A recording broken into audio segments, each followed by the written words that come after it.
Zeekr have just launched the 007GT, which is kind of like a shooting brake, a wagon in Europe. And this is the same car that'll be coming to Australia and some other countries as well in right-hand drive. There's a lot of excitement around this vehicle. Not only does it look fantastic, but it's also going to have massive amount of range. So here's what we know so far about the 007GT. Hello, my friends. Welcome to the channel. I'm Sam Evans. You're watching the Electric Viking. Zeekr has officially launched the 007GT in Europe, but it's being called the Zeekr 7GT. I think that's a mistake. I don't think manufacturers in China that change the names of their cars, sometimes multiple times like BYD, I don't think it's a good idea. I think it creates a lot of confusion. I think just stick with the name. 007GT is a good name. But anyway, it's not a big deal, is it really? This is interesting though, because we now know this car is being launched globally. It's not just a Chinese vehicle. And the reason is not because Zeekr decided it.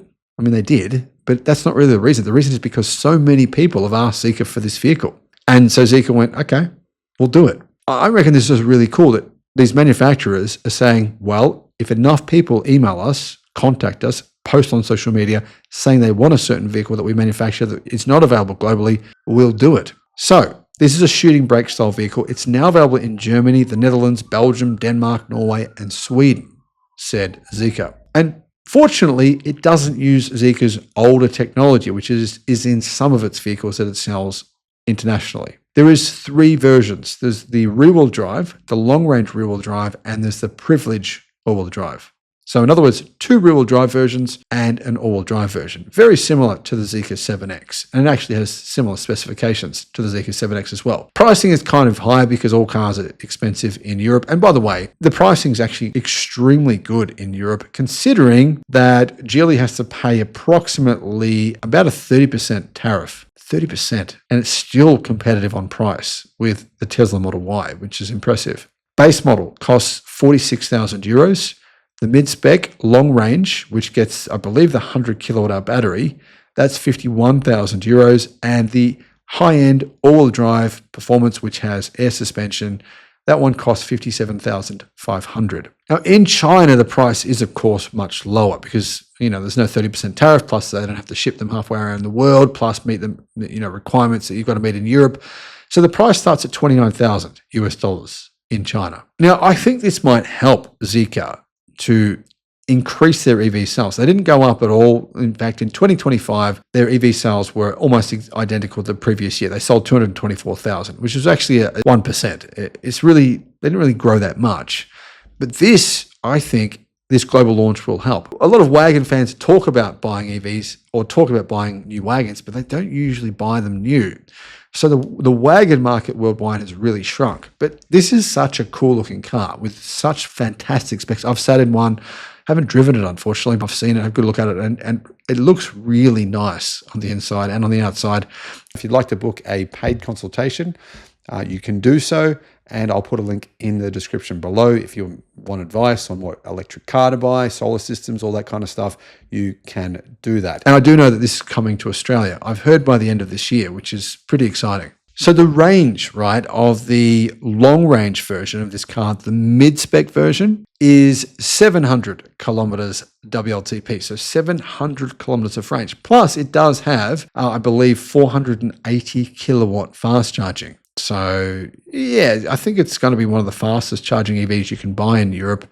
And of course, when it comes to Australia and some other markets as well, that's pretty cool. Plus it also gets a 36.5 inch heads up display, a 15.4 inch touchscreen, air suspension in the all-wheel drive. I don't think air suspension in the long range, but I can't yet tell, guys, the specs on the power. I believe the Chinese version has 475 kilowatt, but the new version of the 7X, which this is based on, has 580 kilowatt. But anyway, as far as I know, I think it has that existing platform. So 475 kilowatt, meaning it can do 0 to 100 in just over 3 seconds, probably about 3.4 seconds. It's a very fast wagon. And that means it's about as fast as an Audi RS6, which costs in Australia around 250,000 Australian dollars. So that's about 150,000 euros. So in fact, it's less than half the price of a comparable car, Audi RS6. It's actually similar, comparable. I mean, this is better in my opinion. And I say that coming as an Audi fan. I've always wanted an Audi RS6. It was the car that I wanted for about 10 years growing up. But I would actually prefer one of these now. I think it's a better car. The world's moved on from those old school internal combustion vehicles. So just to recap, the all-wheel drive version, 475 kilowatt, which is 637 horsepower, 710 newton meters of torque. Now, claimed 0-100 time is 2.9 seconds, but I think about 3 seconds. The rear-wheel drive has 310 kilowatt or 416 horsepower and a top speed of 210 kilometers an hour. But importantly, that's the version where you get more range, right? It has around 700 kilometers of WLTP range. And the reason it has so much range is because it has a massive battery. It's a 100 kilowatt hour NMC battery, which means it actually gets CLTC range of 825 kilometers. But yeah, in the real world, it's going to be closer to 700. Now, there is a cheaper version of this car, has a 75 kilowatt hour lithium iron phosphate battery, which is actually the Geely Golden Brick battery or the short blade battery. They're kind of one and the same thing. Anyway, lithium iron phosphate battery. The energy density of those batteries is quite a bit higher than BYD's blade batteries. It's 192 watt hours per kilogram. So it's still got, that car still has quite good range, even with that small battery and a relatively big car.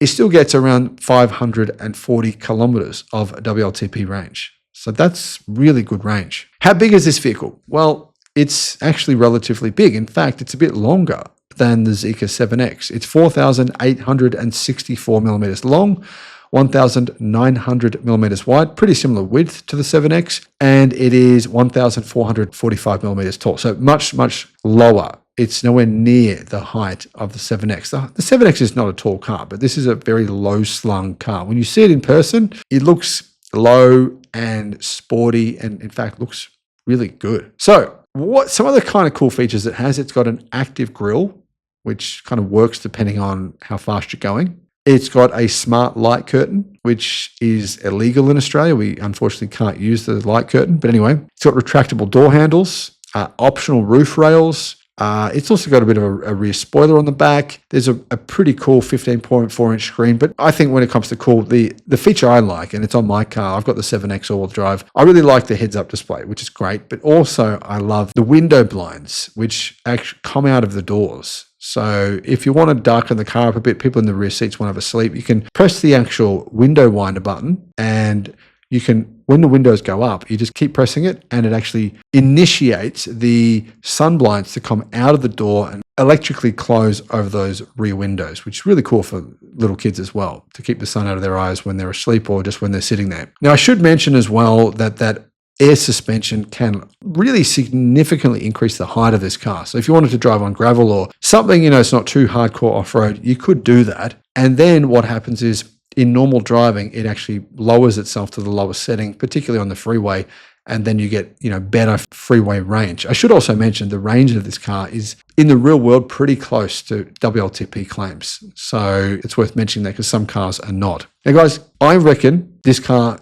is probably not going to sell that well, even though it's fantastic. And the real reason is just because not many people are buying wagons. I would love to own this, and I'd actually prefer this over my car, the 7X. But this wasn't available at the time. But yeah, I just don't see it selling that well for that reason. Wagon sales are going down globally. There's very few wagons available anymore, but people should be buying them because they're better than SUVs.